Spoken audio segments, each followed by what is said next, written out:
Shalom, back in part 2, the rite of passage into the kingdom. Let's move on. We're going to start here in 1 Peter 4 and 12. Beloved, think it not strange concerning the fiery trial, which is to try you, as though some strange thing happened unto you. See that? I told you it was a test, did I not? Okay. Verse 13, but rejoice inasmuch as ye are partakers, all right, of Yahushua the Mashiach's sufferings, that when his glory shall be revealed, ye may be glad also with exceeding joy. And again, whatever comes upon you, you're supposed to take cheerfully. Do you understand that, people? Matter of fact, you should be rejoicing even now, watching the fall of your enemies, okay? Regardless that they sit in the power seat, they still have to sit there when Yahushua return. But America is through, people, all right? The Lord's been taking them down, okay? Since what, 1969, 1970? He's been taking them down, as written in Obadiah. When ye go up amongst the stars, all right, then shall I bring thee down, okay? You understand? And you read that, it's just one chapter in Obadiah, all right? So, anyway, give me a minute here. All right, let's go into this word here, fiery trial, in the blue letter. Strong's G 4451. Purosis. Purosis. Burning. All right? By figure drawn from refiner's fire. And again, that's what we're doing. We're being refined, people. Okay? As gold is refined in the fire. And again, the scriptures tell you that. Right here, calamities, right? Or trials that test the character of a person. You see that? Do you understand that? Which takes us right to Revelations 3 and 10. Give me a minute. Revelations 3 and 10, right? Because thou hast kept the word of my patience, right? I will also keep thee from the hour of temptation. What's the hour of temptation?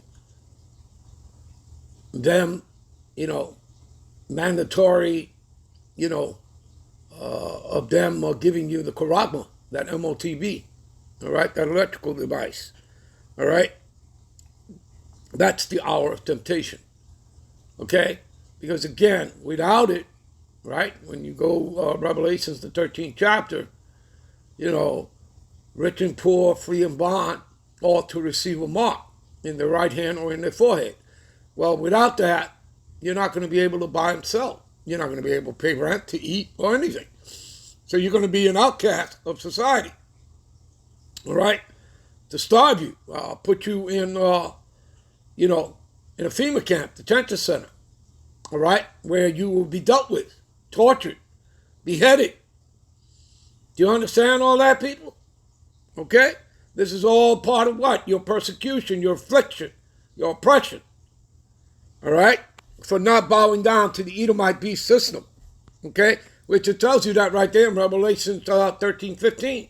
All those that, will not bow down shall be killed. All right? So, I will also keep thee from the hour of temptation which shall come upon the world to try them that dwell on the earth. You see? So everyone's going to be tested, right? So,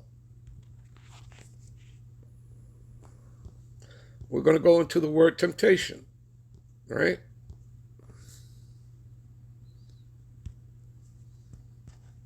Strong's G 3986. Pyrasmas. Pyrasmas. Right? So again, this is your rite of passage into the kingdom, people, right? Now what does it say here? B, the trial of man's fidelity. Another word for fidelity would be fealty, right? Loyalty. Get that, people? See? Integrity, virtue, constancy. Okay? Which means being diligent. That would be another word for that. Right down here, people. Adversity, as in the fire of adversity that you are being thrown into. All right? Being tested. See? Affliction. Trouble, as in Jacob's trouble. Here's the key point. Sent by who? Sent by the Most High. And serving to test, which he's already told you. Right? He's never kept it from you. He's told you to test. Right? Serving to test or prove one's character, faith, and holiness. You see that? And we've already read that, right? You see? Now, give me a minute. Now, we just hit root word etymology. As you see, root word etymology, we just hit it. So now this gives us more. All right? Understanding. To try and make trial of, test for the purpose of ascertaining the quality of what he or she thinks or how he will behave himself under what? The fire of adversity. Okay? C. To try and test one's faith, virtue, character by enticement to sin, as he uses Esau, Edom, the white man, to dangle that carrot, that charagma, okay, in front of your face. What are you going to do? Okay, and remember now, people, if you people wind up taking it, you're going to pay a serious price here, all right, which we'll read about here. I'll take you straight there. Give me a minute. Let's finish this. Of the Most High to inflict evils upon one in order to prove his character and steadfastness in the faith. There you go. Now, if you wind up taking this Paragma MOTB, all right, this electrical device, here's what's going to happen to you. Give me a minute. This is Revelations 14, 9 and 10. And the third angel followed them, saying with a loud voice, if any man worship the beast, right, or its image, which is that of the Roman Empire, or take its mark, which is the charagma, right, in his forehead or in his hand, this is what's going to happen to you.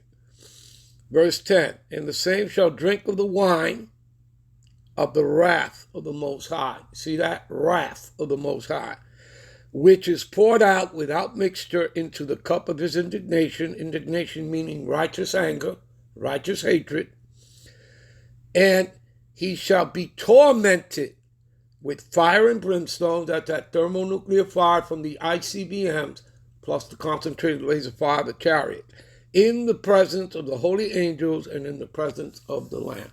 That's what's going to happen to you all if you take it. And you've been commanded not to take it. Just like you've been commanded to read the scriptures. Okay? You've been commanded to come into the truth. Okay? And the only way you're going to know the truth is by reading the scriptures. Now again, look, the Lord has an elect. Only the elect are going to get it, receive it.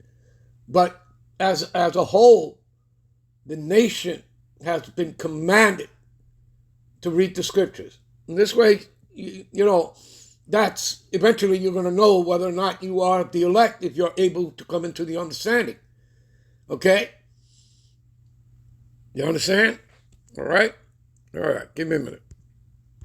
All right, we'll end this here. We'll be right back with part 3. Shalom.